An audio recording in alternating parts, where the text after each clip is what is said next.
Honeysuckle is such a wonderful garden climber because not only does it have these glorious fingered spidery flowers, but they also give off the most glorious scent. Normally we grow them up pillars, arches, obelisks, pergolas. This one has been allowed to run rampant through this shrubbery, and as a result it's made a sort of dense mattress, and it really needs having a go at and cutting back. But also it's a useful time of year, late summer, to take cuttings from honeysuckle. What do you take your cutting from? I'm going to hack some of these lumps out and I'll show you which ones not to use and which will root really quite readily. So bear with.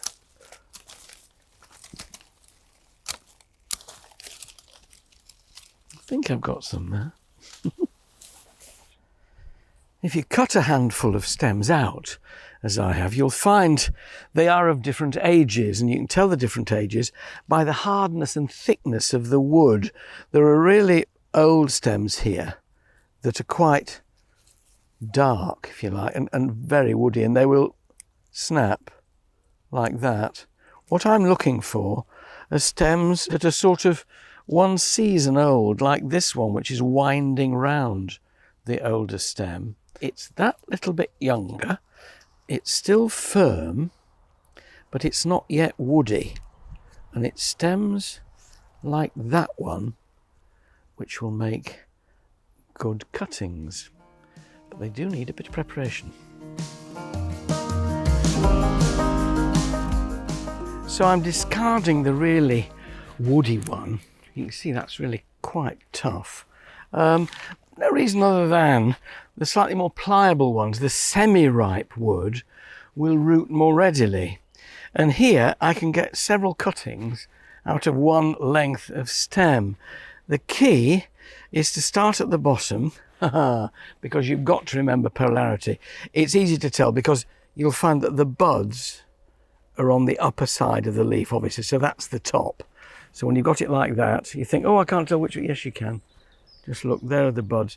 So I'm going to start by cutting under a leaf joint at the bottom, taking off those two leaves there, and then cutting above a leaf joint at the top. And that's your cutting. It's as simple as that. So again here, just the same. I'll take those two off before I cut. And then I can get one more out of this. Just below that joint there, because the concentration of rooting hormones is always better at the node of the leaf joint rather than mid-stem. And I've got that. 4 nice little cuttings. I can take some more from that later. And then, as ever with cuttings, they root far more readily if drainage is fierce. You don't want them to dry out, but at the same time you don't want them to sit in soggy compost. So if you've got rooting hormone, you can use it. It's not essential, but particularly on semi-ripe cuttings like this. They're called semi-ripe because that is nearly woody but not quite. It's nearly ripe, and it's just a bit easier to root than if it were really flopping at the top end of that stem. So dip the base of the cutting into there, tap off the excess, and then insert it around the edge of the pot. You actually probably don't need a pencil for this. They're firm enough to push in on their own. Tap off that and then push it down the side. Nice room in here for 4 cuttings. Push it down. I'm leaving about 1/3 of the cutting exposed and 2/3 of it buried. Now don't just bung it straight in your propagator. Give it a good watering in so the compost is settled. And I'm using a peat-free compost which has been ameliorated with perlite, which is this sort of white granular stuff which really assists drainage. And they can then go straight into this little propagator there. The lid goes on. I'll leave a bit of ventilation because they don't need a huge amount of heat and they like a bit of air. But those closed conditions, as it were, will encourage them to stay turgid, not to wilt, not to lose moisture.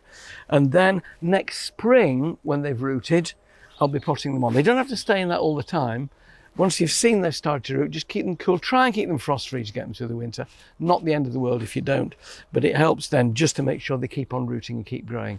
And next spring, pot them up individually grow them on a bit, and plant them in your garden. Plants for free. And we all like a bit of fragrant honeysuckle.